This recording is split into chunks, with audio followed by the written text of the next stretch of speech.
No, I better shut off my phone. Good evening. It's 7 o'clock, Tuesday, March 11. We're ready for our regularly scheduled council meeting. Madam Clerk, if you'll call the roll. Charlie Davidson. Here. George Glover. Here. Charles Schwenke. Here. Terry Osborne. Here. Troy Hill. Here. Brandy Bailey. Here. Jim Schrader. Mr. Mayor, you have a quorum. Thank you. If you'll please rise, Councilman Davidson will lead our invocation and I will lead the pledge. If you bow your heads with me. Father God, we just thank you for this evening, this time we have to come together and just to learn more about how to make this city operate and just more about the business of this city. God, I pray that you impart wisdom upon all the council members, the mayor, all the city administrator, the city directors, Lord. Just guide us as we continue to work and make this a prosperous city, Lord. I pray blessings upon everyone here, upon this city, and Lord, that we just would do everything for your will. In Jesus' name I pray. Amen. Amen. I pledge allegiance to the flag of the United States of America and to the republic for which it stands, one nation, under God, indivisible, with liberty and justice for all. Thank you. May be seated. Okay, we'll start with the approval of the agenda. I guess I will say, I'm sorry, Councilman Schroeder's not here tonight, and he notified me in advance that he had a scheduling conflict for his work. So we will proceed. Our first item is approval on the agenda. Brandy. I move to approve the agenda as presented. Thank you, Charlie. I will second that. Okay, motion by Brandy, seconded by Charlie, approving the agenda as presented. All in favor? Aye. All opposed? Motion passes 6-0. Have no awards and presentations tonight. Nobody has signed up for public forum. And staff reports. Sean. Good evening, Mayor and Council. Just some updates as far as projects going on around the city. First is the water meter replacement project. We are down to 251 meters that still need to remain to be replaced. The hope is that the project will be complete within the next couple months. As far as street heat rehab phase 2, Pearson recently completed the concrete segment on Jacksonville, and it's opened up for through traffic as of this morning. The 2-inch mill and overlay projects are anticipated to begin the first week of April, starting with Jacksonville, then moving to Ravina, and then finally Grove. The number of Neptune 360 registrations is on the rise since our posting of how to register account video went live a couple weeks ago on both the city's website and Facebook pages. As far as Park Center, good weather finally. The contractors will be finishing up the RCC or roller compacted concrete this next week before working on conventional pour areas such as the entrances and the roundabout. Light poles have begun to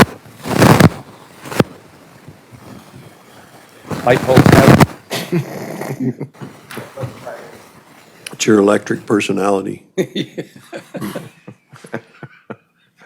never qualify for that, sir, but.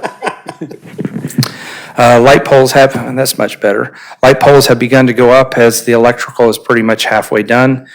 Crews will be pouring colored concrete for sidewalks and around the roundabout later on this week. As reported earlier, the hydraulic water line project is completed the stormwater drainage improvements 2 to 3 weeks ago.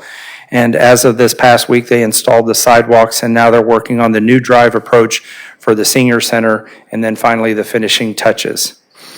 And then the last is the Get the Lead Out effort that's required by KDHE. Our consultant for the lead and copper inventory project will be going door to door to collect survey information from either those properties that did not submit their information or were not able to determine what type of pipes they have.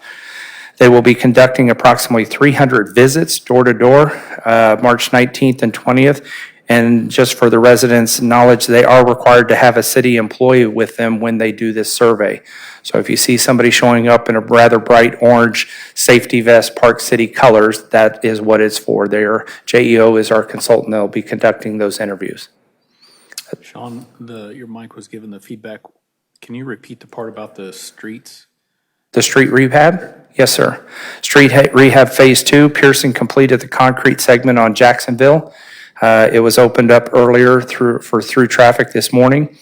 The 2-inch mill and overlay projects are anticipated to begin the first week of April. They're going to first start with Jacksonville, going north to Mobile, then moving on to Ravenna, and then finally Grove. And then the last I indicated is the number of Neptune 360 registrations, to where individuals can get on and track their water usage through an online app or phone app. That is on the rise since we created a video 2 to 3 weeks ago on how to register an account. And that video can be found both on the city's website and Facebook pages. Okay. I noticed they poured some concrete over at the end of Ravenna and Hydraulic today. Yes, sir.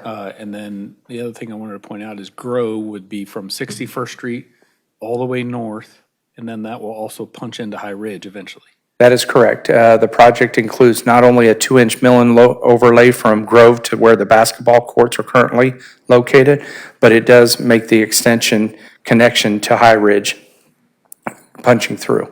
Okay. Because I think we've got some folks from High Ridge here tonight, so I think that'll be good information for them at their HOA meeting. Thank you. Yes, sir.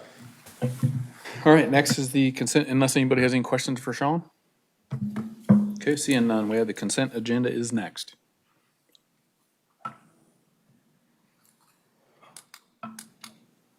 Brandy I move to approve the consent agenda. and Troy. Second. Okay. A motion by Brandy, seconded by Troy to approve the consent agenda as presented. All in favor? Aye. All opposed? Motion passes 6-0.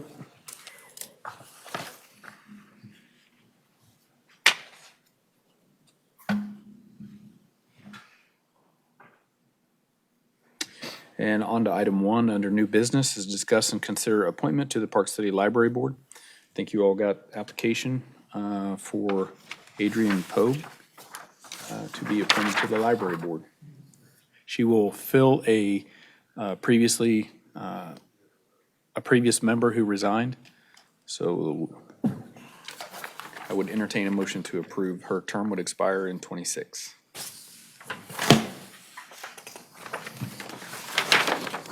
She here tonight? Yes. Thank you for coming tonight. There you go, ma'am. Thank you. Hi there. If you want to just introduce yourself to the council and Yes, I'm Adrienne Pogue.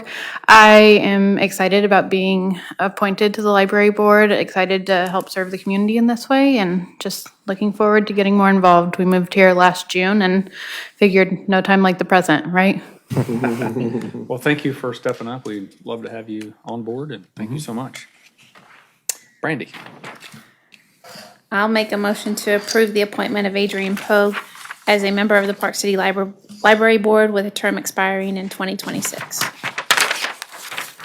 and Charlie. A second. Okay, motion by Brandy, seconded by Charlie to approve the appointment. All in favor? Aye. All opposed? Motion passes 6-0.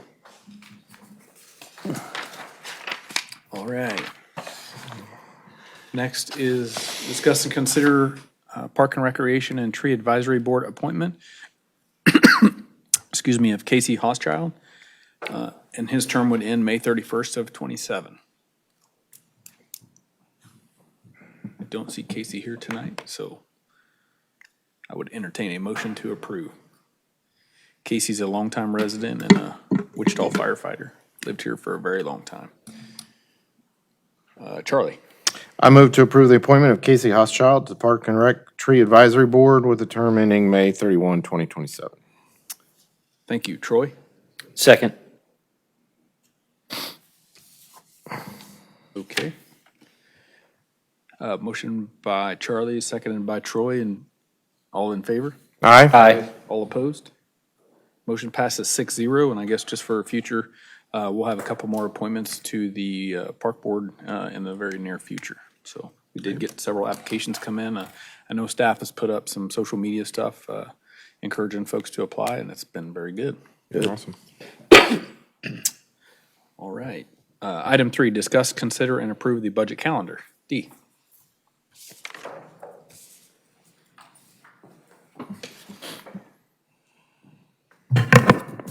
Good evening. Your agenda packets include a copy of the proposed 2026 budget calendar, and the dates have been set to comply with the required submission timeframes. In addition to the regular city meeting dates, we are proposing 3 special council meetings, the same number we had last year. The special meetings are budget work sessions scheduled on June 10th, July 8th, and July 22nd, and dinner will be provided at each of these. This seems awfully loud. If you'll notice, due to the scheduling conflict, the June 10th work session is on the same evening as the regular city council meeting. This is the first work session of the budget process in which each department head presents their budgets to you and responds to your questions, and it generally tends to be a pretty lengthy meeting. We've therefore tentatively set the work session to start at 5 o'clock, subject to council's concurrence, which would provide 2 hours of presentations prior to the start of the regular council meeting. Sean has requested the department heads keep their agenda items for the 7 o'clock meeting as short as possible, so once the regular meeting is over, we're able to quickly return back to the work session to finish the presentations. Staff recommends approval of the budget calendar. So June 10th, 5 PM, July 8th, 6 PM, July 8th, 7 PM, July 22nd is when we have the hearing, and that's at 6 PM. Then August 12th is the land bank stuff, which we don't need to worry about. And then August 26th is also the regular meeting, 7 PM. Does anybody have conflicts on your calendar? I just want to make sure this is, budget night is the most important night of the year. So it's important that we have our entire council there, if you guys could just make sure of that. Any conflicts on any of those dates or times? I do. I have conflicts on June 10th, and then I'll be out of town on July 8th.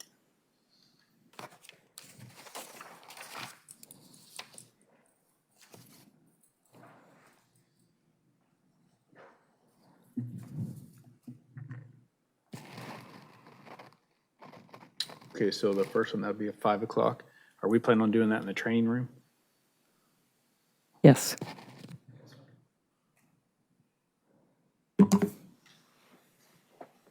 Is anybody else gonna miss? Mayor, I just had a question. Haven't we done the staff presentations on a Saturday before? Or have we always done it on am I thinking of something else?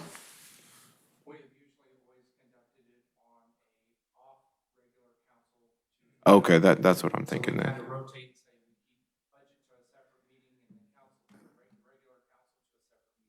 Okay, that's what I'm thinking of then. There was just a conflict this year, so we couldn't do them. No, that's in fine. that I same just way. was confused. Thank you.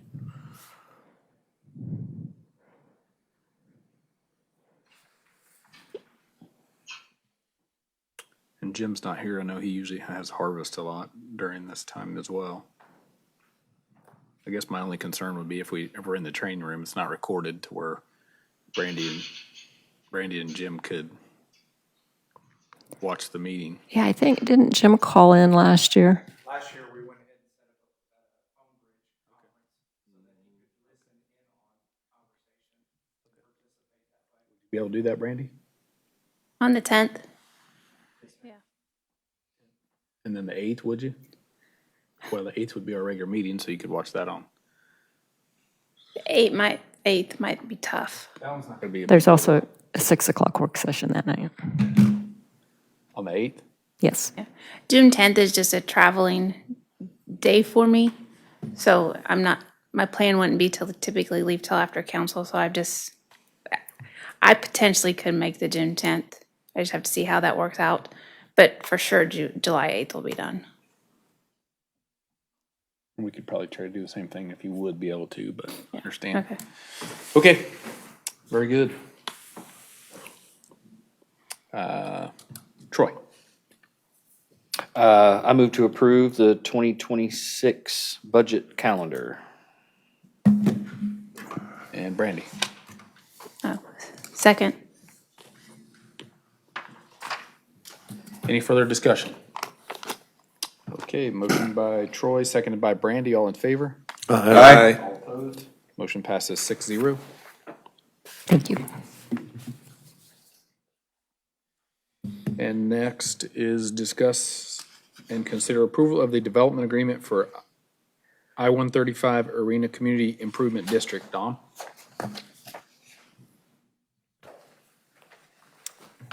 Good evening. Dominic Eck with Gilmore and Bell. We have before you tonight a development agreement related to the Arena CID. If you recall, about a year ago, we approved a CID district for the arena and adjacent parcels there that are shown on the map. What this does is it allows for collection of an additional CID sales tax above and beyond state, local sales tax, a CID sales tax, which can be utilized to make improvements within the boundaries of the district.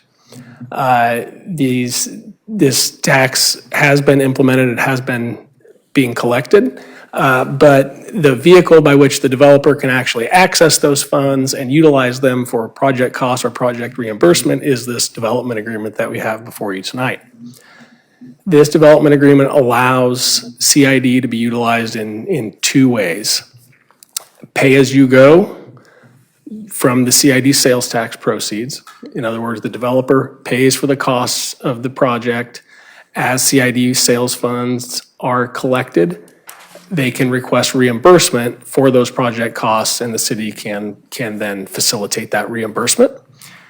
This also allows for special assessments to be levied against the project and the property.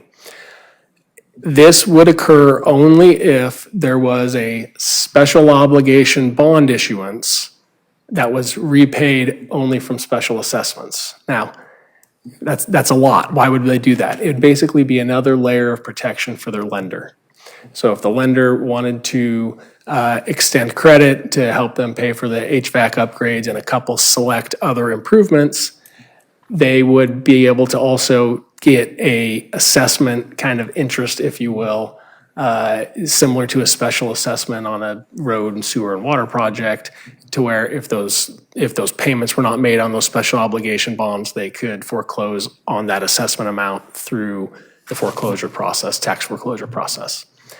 The CID sales tax would be utilized to help offset those bond payments. Again, any bonds that would be issued there would not be city general obligation bonds. That's where we differ from your street, sewer, water. They would be solely special obligation bonds, solely payable from special assessments related to this parcel. And that's really just the main parcel that the arena is on and not the out parcels. So that's kind of a lot of information. I'm happy to answer any questions that you have on that process. If you have project-specific questions, the developer and representatives of the developer are here and would be happy to address that as well. Thank you. Any questions for Dom?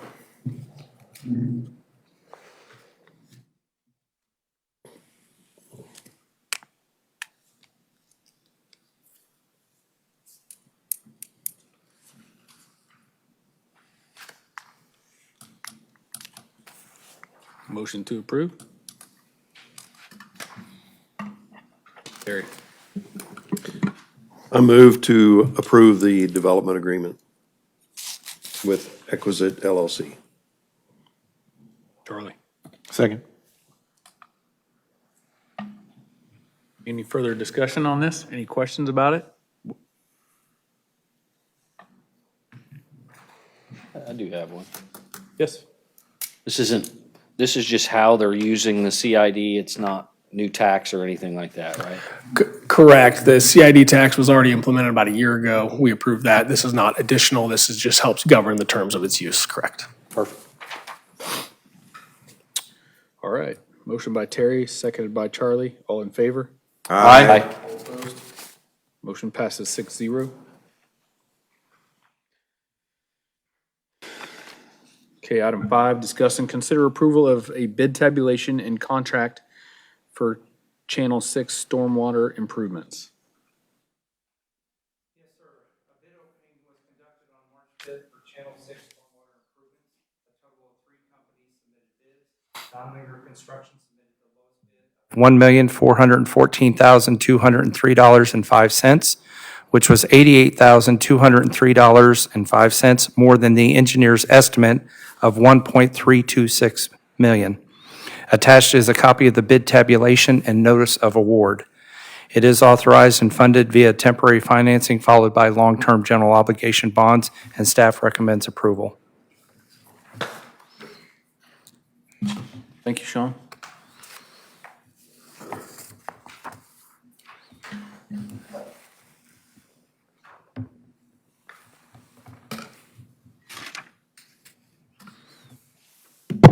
Oops, Brandy. I move to approve the bid tabulation and authorize the mayor to finalize and execute a contract with Donglinger Construction in the amount not to exceed $1,414,203.05 to be paid out of the Capital Projects Fund.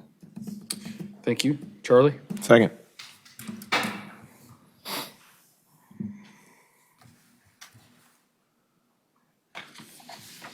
Okay. Seeing no further discussion, motion by Brandy, seconded by Charlie. All in favor? Aye. All opposed? Motion passes 6-0.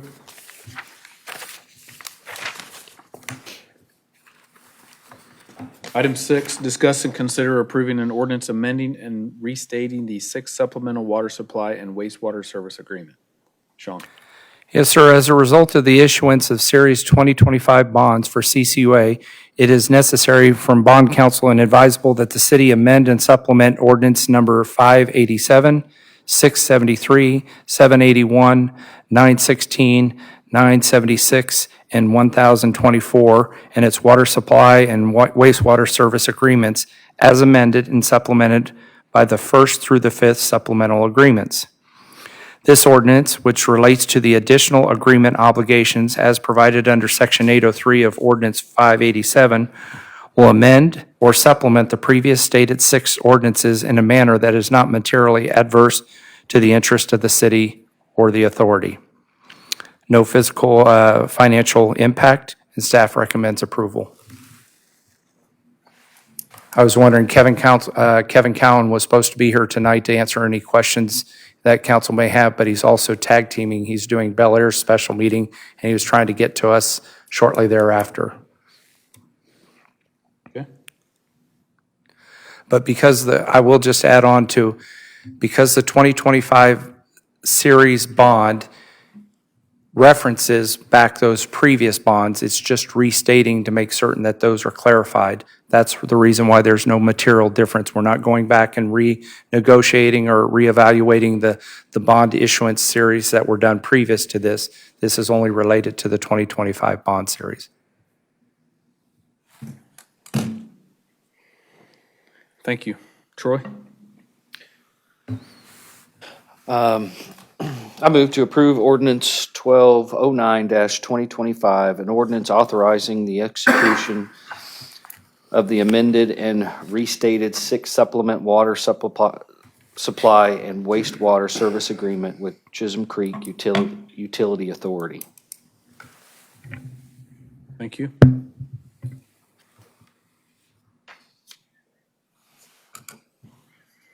Brandy? Second. Okay. Motion by Troy, second by Brandy. This will be a roll call vote. Aye. Brandy Bailey, Aye. Charles Schwenke, Aye. Troy Hill, Aye. George Glover, Aye. Charlie Davidson. Aye. Motion passes 6-0.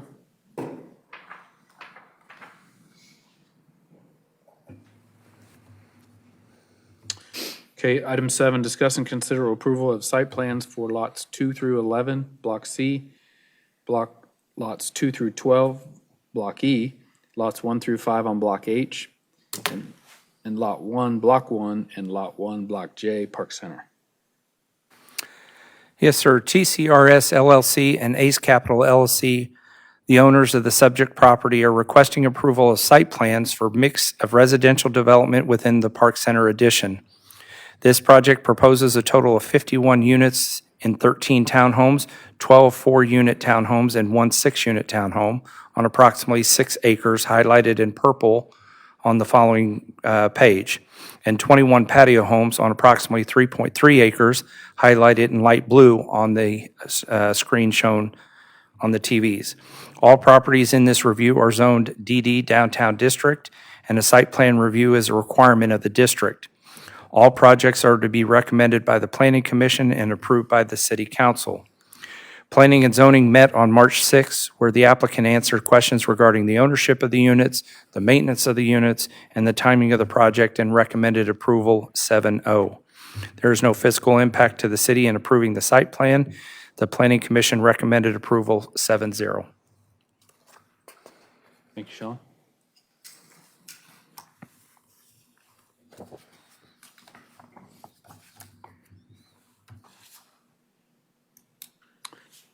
Troy. If nobody has any questions, make a motion to approve the site plans as presented.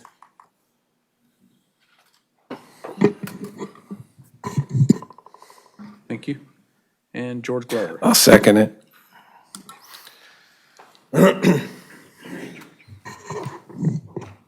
Any further discussion on that? Okay, motion by Troy, second by George Glover. All in favor? Aye. Opposed? Motion passes 6-0. Item 8, discuss and consider an economic incentive for Mennonite housing. Sean. For over 45 years, the mission of the Mennonite Housing Organization has been to provide affordable housing options for families and elderly residents of Sedgwick County. Currently, they are applying for a low-income housing tax credit, a federal program that helps create affordable housing by offering tax credits to developers who agree to reserve units for lower-income households to construct a 50-unit apartment complex for Park City seniors in Park Center. Lancaster Square is proposed to have 50 units, 21 one-bedroom apartments, and 29 two-bedroom apartments for seniors aged 55 and older. The LHITC application is graded on several criteria, including the past performance of the developer, how successful they've been in securing below-market loans previously, how underserved the area is, the residential character and quality of the property, its proximity to amenities, the existence of community revitalization plans, and its overall affordability. To strengthen their application, Mennonite Housing is requesting support from Park City in the form of waivers of the building permit fees and either support or issuance of a low-interest, less than 1% or less, loan for 20 years. The qualification to obtain additional points under the below-market loan category requires a low-interest loan that exceeds $10,000 per unit. In this case, with 50 units, that would be something that exceeds $500,000. Currently, of note, both the Kansas Senate and the House are considering bills to discontinue the Kansas Affordable Housing Tax Credit Program by the end of 2025. One proposal actually has it ending as of April 1st, 2025. Without the help of either the KHATC, the Kansas House Affordable Act, or the federal program, this project would not be economically viable, possibly making this Park City's best or only chance to obtain state or federal funding. Byron Adrian, the president of Mennonite Housing, is on hand to briefly go over the presentation, proposal, and answer any questions that council may have. Thank you, Sean. Thank you, Sean. Mayor, council, I am Byron Adrian, and I have recently retired as president of Mennonite Housing.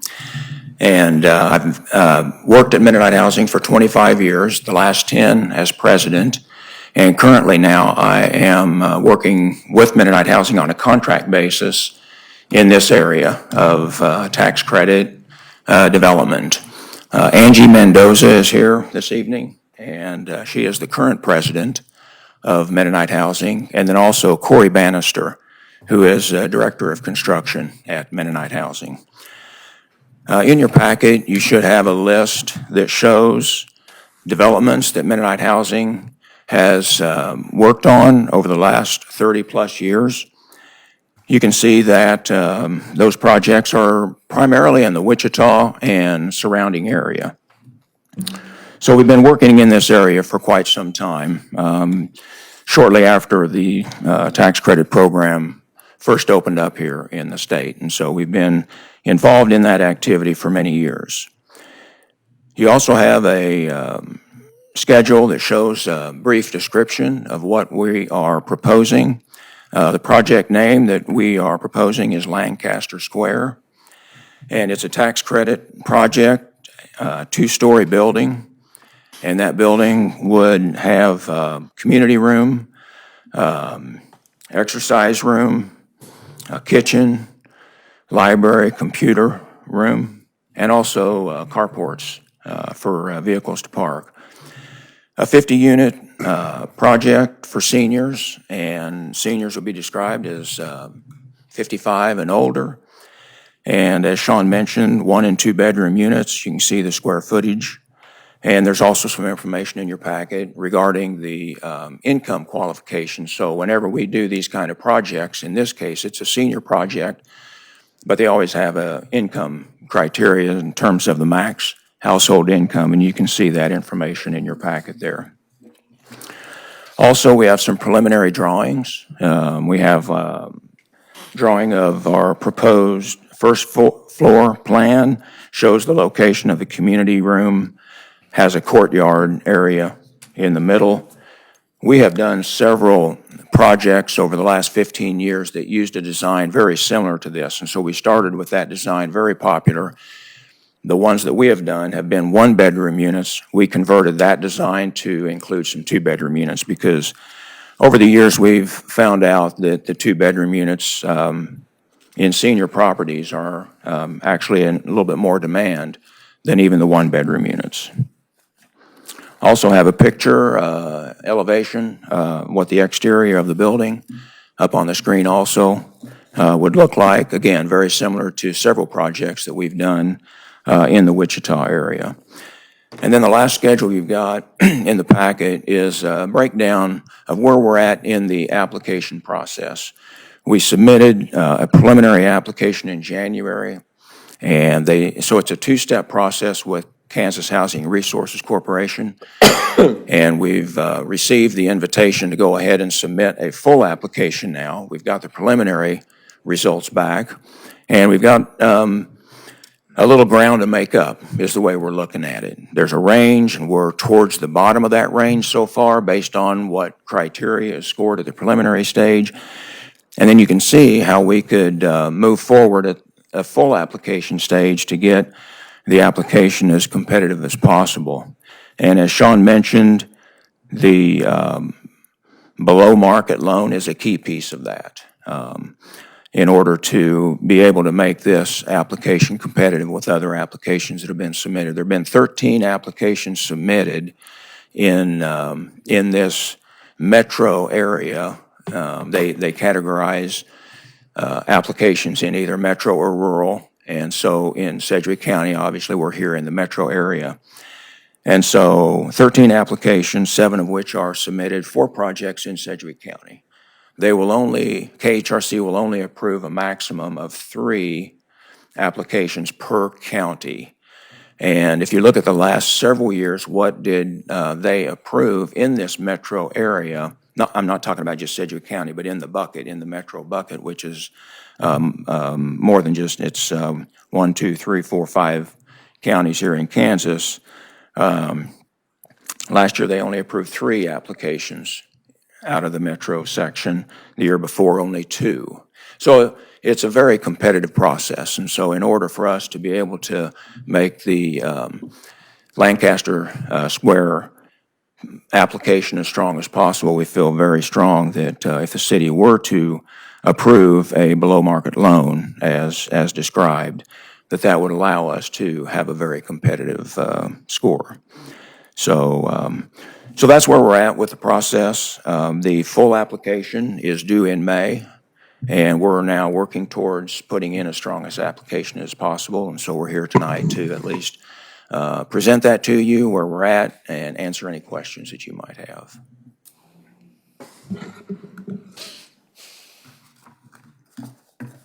George.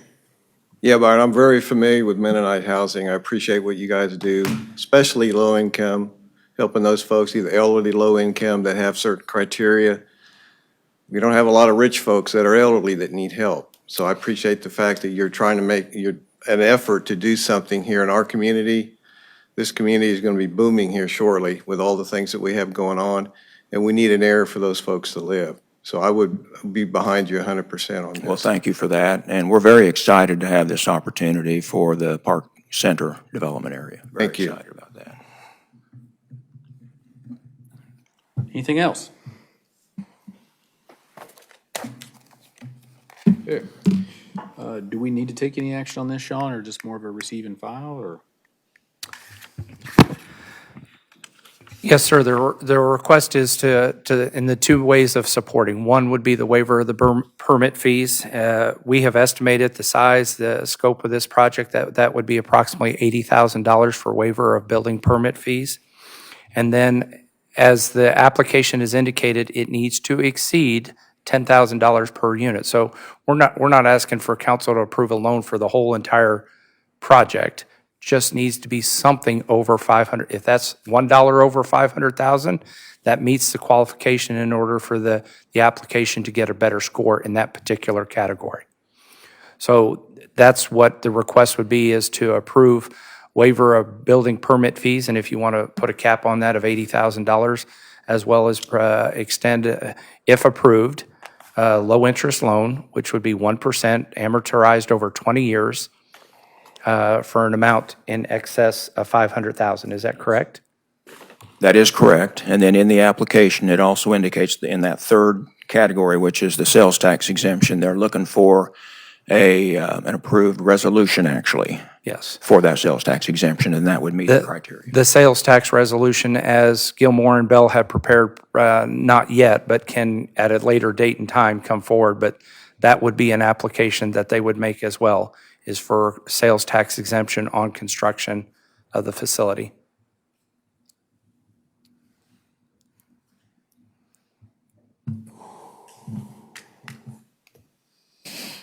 Question? Yeah, Mayor, just so it's clear, when the motion's made, that is a commitment that's out of our hands. So you're committing to a loan of $501,000 at an interest rate of 1% for 20 years in the event that this project is chosen under that program that the gentleman just described.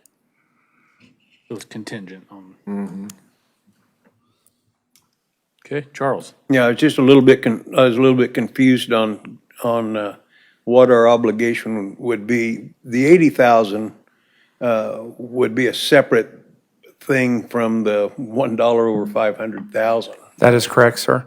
Okay. The 80,000, both of them can be contingent upon having a successful application from the low-income housing credit program, because as I understand it, and Byron can correct me if I'm wrong, if that program is not in existence or their application is not accepted, then the viability of this project goes away?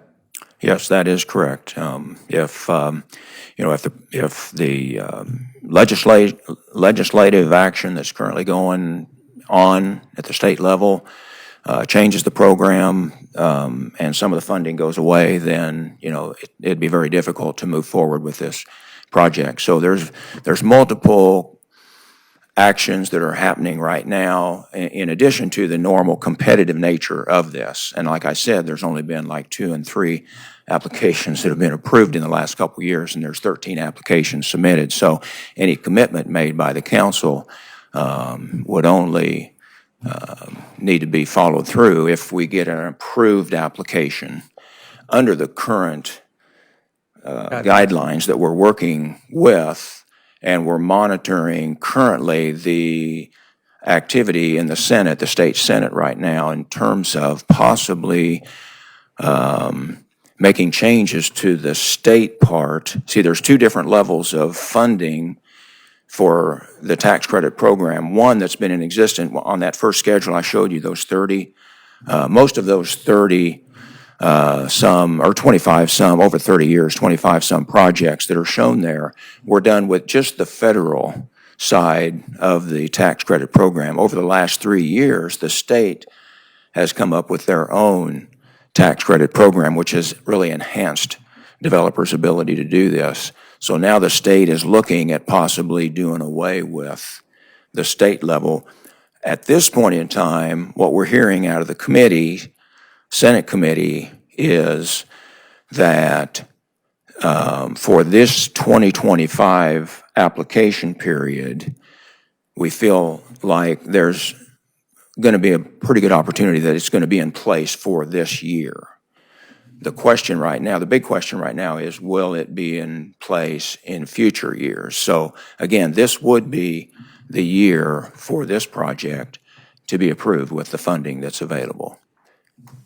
Okay, could you explain a little bit more to me the $1 over 500,000, what exactly we would be liable for, and I don't understand that at all. Okay. Two different parts. First of all would be the waiver of the building permit fees. That's been calculated approximately for the value of what's been shown. Bob has roughly calculated it to be $80,000.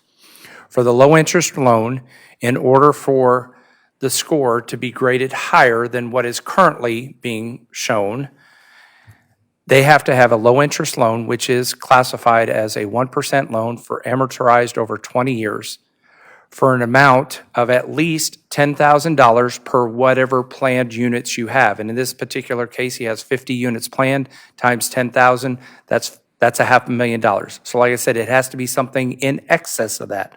So not a $500,000 loan, but $501, just anything that exceeds.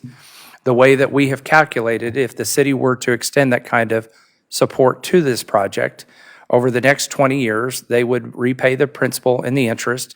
The city would amass somewhere in the neighborhood of the 1% loan would come in at $52,000 of interest. So they would repay the $501 back plus $52,000 in interest over the next 20 years in a loan payment to the city. Okay, so we would actually be loaning that $10,001 That is correct, per sir. door. That is correct. We would write a check for 500,000 plus $1 or whatever, and then get repaid over 20 years at 1% interest. The benefit, But that money would go out at whatever time this project is approved. The city would then be obligated, if you take this action tonight, to write a check from its funds for $501,000 or more, whatever the agreed upon price is. Okay, I understand now, anyway. Okay, thank you.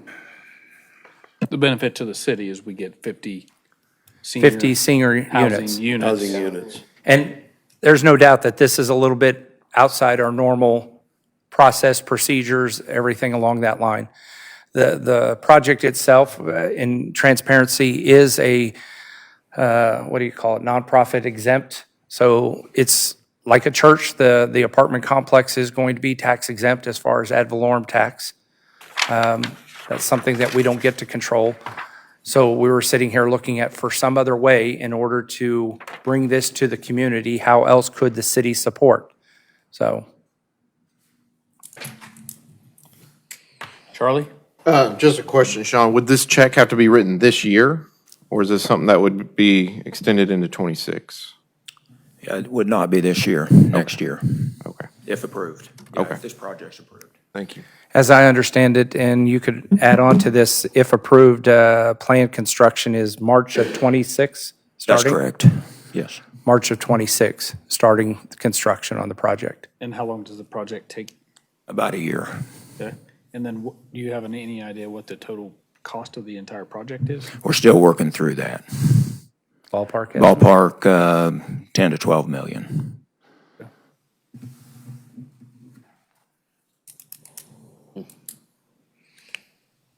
All right, council. Charlie? I do like the fact that it's close to our senior center. They'll be investing in our continual growth here in Park City. So I move to approve the waiver of the building permits.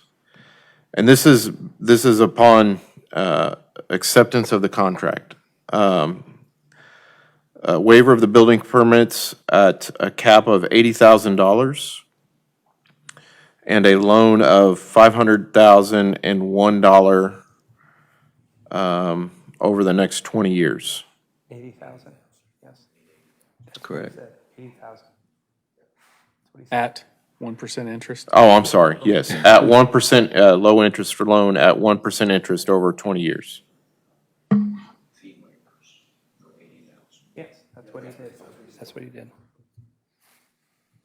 Yes, sir. Do you get all that? Yes, sir. No, not tonight. Are you comfortable with the read back?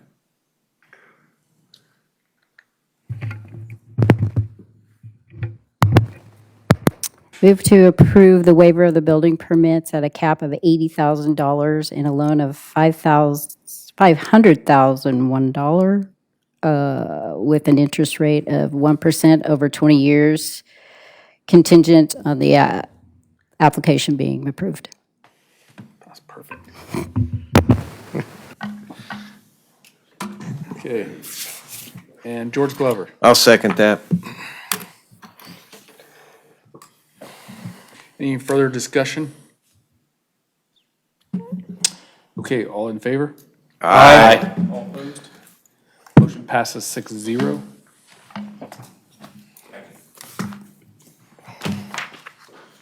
Okay, I believe that's the last item on the agenda tonight. We'll move to governing body reports. Charlie? I have nothing tonight, Mayor. George Glover. Yeah, we're getting excited about our annual Easter egg hunt. I know it's only March, but it's coming up on April the 19th at Hat McLean Park. More details to follow as far as times. Also, with the warm weather, our fishing derby. There's a lot of folks coming over to Chisholm Point Pond pre-fishing the derby. The derby this year is June the 14th from 9 to 11. We're looking forward to it. There's a lot of big catfish that are being caught right now, so we want everybody to get out with this warm weather and take your kids fishing. That's all I have. Thank you. Charles? The thing that excites me the most is this park center is a dream that especially you had for a lot of years. We're going to see vertical movement on this thing in the next couple of months. So I think that's exciting. Very much. Anything else? No, that's it. Sorry. Tis the season for sidewalk projects and street improvement projects, and that's good to see our improvement of our city streets. I'm excited to see the hydraulic sidewalk getting completed. It's going to be a good addition to that area. Would have liked to have seen it go 40 yards farther south, but it is what it is.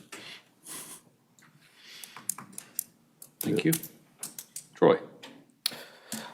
I'm just excited for the prospect of having Mennonite Housing here. I've dealt with them a few years, mainly as patients, but I'm excited for that. I think this will be good for the city, and hopefully everything goes the way we want it. That's all I got. Thank you. Brandy? Sean alluded to this a little bit earlier, but CCUA at our last meeting, well, we had a special meeting last week. We approved bonds for the wastewater treatment facility. So that project is, after many years, is finally getting up and going. So we should start seeing activity happening real soon over there. Fantastic. Thank you, Brandy. Okay. Sean, would you send council invites to all the council on the dates approved for the budget workshops? Yes, sir. With, if you're able to do 2 reminders, it'd be good to have one a couple hours in advance and maybe a day in advance. And then I want to, on the Channel 6 stormwater project that we just approved, I noticed, I'm trying to remember where Channel 6 is, which one that is. Do you recall? Channel 6 is it north or south of 61st Street? It is south of 61st Street. Coming off of, sorry about that. Coming off of Hydraulic, it's on the south side of 61st Street. So we can go all the way up, ending up next to the dog grooming place, Okay, thank you. next to Brahms, or Spangles. Sorry. Okay. And then the street projects that we talked about a little bit earlier, I just want a reminder to the council that this is a finish of actually our 2024 projects. If you remember, we had about 750,000 left over. So the good news is we're going to have a lot of stuff done this calendar year because we're yet to approve the stuff that we're going to do for this year. So then I was going to mention that we attended the SCAC meeting this past week. Jim, Charlie, Terry, and I, and we had a presentation from the county appraiser that explained all of our tax appraisal increases. I guess you could say explanation, but I tell you, I have lots of concerns about the drastic increases that we've all experienced over the last few years. I don't know about your guys's, but I'm at 44% since 2022. And I certainly haven't seen that in the neighborhood, but so I don't know what the comparisons that they're using, but I think our tax system, the way they're doing this is just completely flawed. I've appealed mine the last 2 years. Last year went to the Board of Tax Appeals and still got nothing out of it. But I would strongly encourage, if you are seeing considerable increases in your tax appraisals, that you flip the form over and fill it out and appeal it. The only way to get our message through is sound off. So anyway, with that said, the last thing I had was home permits. There were 7 home permits in the city in February. We're at total of 50 year to date. And that's all I had. I would entertain a motion to adjourn. Troy. Motion to adjourn? And Charles. I'll second that. A motion by Troy, second by Charles to adjourn. All in favor? Aye. All opposed? Adjourn. 6-0.